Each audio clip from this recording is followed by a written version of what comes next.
এটি জৰাজীৰ্ণ ঘৰটোত আছে স্বদেশ স্বজাতিক দেশবাসীৰ সন্মুখত তুলি ধৰিব পৰা এটি সম্ভাৱনা।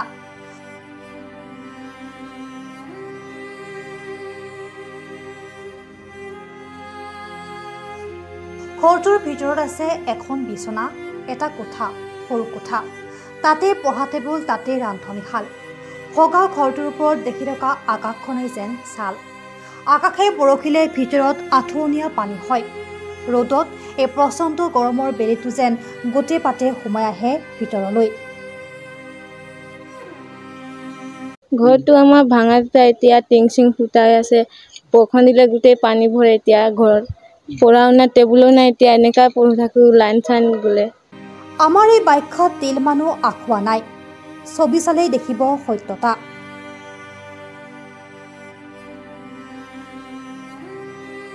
এই ছবি বোকাখাতৰ বিহৰা চাহ বাগিচাৰ ৪ নম্বৰ লাইনৰ বিফিখন তাঁতীৰ ঘৰ এইখন।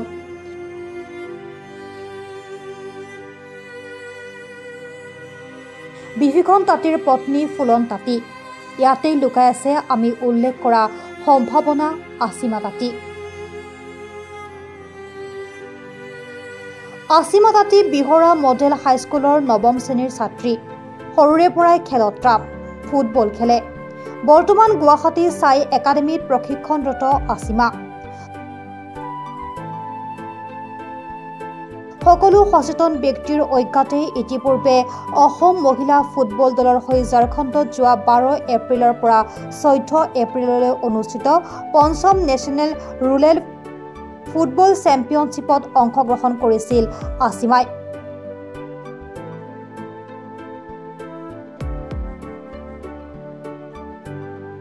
তাৰ পূৰ্বে গোলাঘাট আৰু গুৱাহাটীতো ফুটবল খেলি গৌৰৱ কঢ়িয়াইছে তেওঁ। ২ জুলাইৰ পৰা তিনিচুকীয়াত অনুষ্ঠিত হ'ব খেল মহাৰণত অংশ লৈও যোগ্যতা প্ৰতিষ্ঠা কৰিছিল আছিমাই।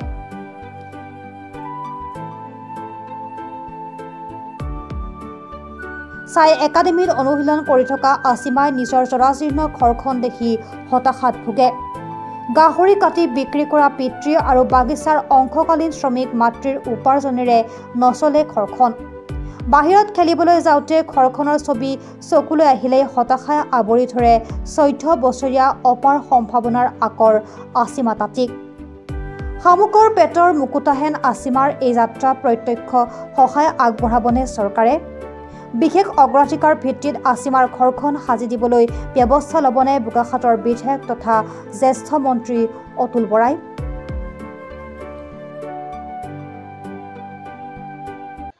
মানে কি হ'ল, ছোৱালী এতিয়া ফুটবলত গৈ থাকে, তো তাৰ লগৰবিলাক আহিলে আমাকো লাজ লাগে। ঘৰটো ভাল নাই, ঘৰ ভঙা চিঙা, তো কি কৰিম আৰু। আমাৰ এইজনী ছোৱালীৰ কাৰণে কষ্ট কৰিবলগীয়া হৈছে।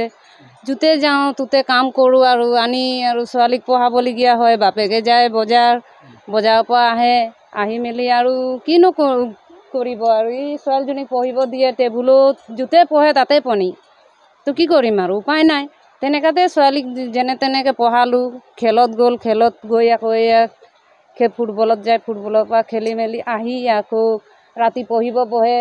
তেতিয়া আকৌ বৰষুণ দি থাকিলে পানী পৰে, ইয়াত বহিব তাত বহিব। তেনেকৈ কৰোঁতে ছোৱালীজনী এতিয়া ফুটবলত চিলেকশ্যন হৈ এতিয়া গুৱাহাটীত থাকে। তো তাৰ পৰা আহিছে পৰীক্ষা দিবৰ কাৰণে।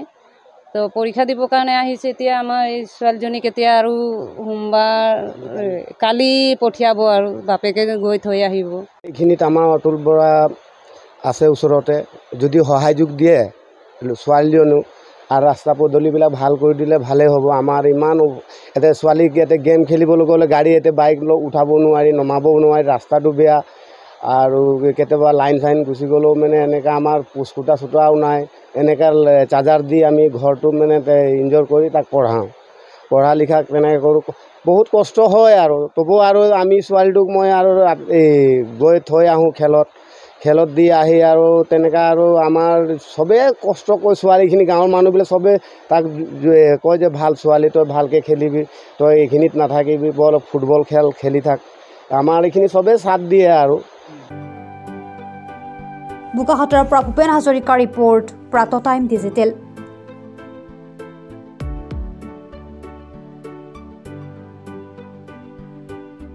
শদিয়াৰ পৰা ধুবুৰীলৈ বৰাকৰ পৰা ব্ৰহ্মপুত্ৰলৈ সকলোৰে মাজত চিনাকি এটা নাম প্ৰাতঃ টাইম।